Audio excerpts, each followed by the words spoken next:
What is a didgeridoo? Well, a didgeridoo is basically a tube with both ends open, and by placing one's lips at one end and vibrating them, we can get a drone sound, upon which we can embellish it with all sorts of sounds using lips, tongue, diaphragm to get some crazy sounds. Okay, this is a piece of tube from a local DIY store, and I've cut it to about 1.2 meters. It's about 3 centimeters in diameter, and I've put some beeswax at the end. So this is a basic didgeridoo which you can make yourself for about £5. Okay, so where does a didgeridoo come from? Well, they come from Australia, and traditionally they only come from the Northern Territory of Australia, Arnhem Land. And it's a fact that 0.1% of all didgeridoos sold throughout the world are actually indigenously crafted instruments.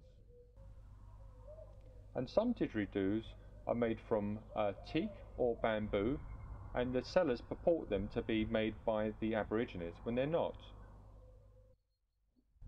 Okay, this is a piece of bamboo, a didgeridoo from Bali or Indonesia, and it has got some dot art, which some people refer to as dot con, because traditionally, very rarely did Aborigines put dot art on their didgeridoos.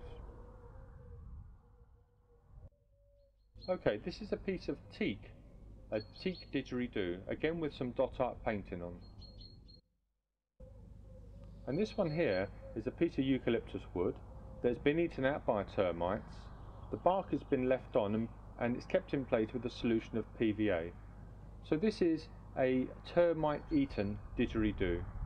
And in Australia, what happens is some termites will find a succulent tree, they burrow into the ground and they start eating up from the roots all the way to the top, and that's what hollows the eucalyptus didgeridoo. It's totally natural, and an Aborigine will come along, peel a piece of the bark away, maybe tap it, and from his experience he will know if it's a good piece of wood to make an instrument from.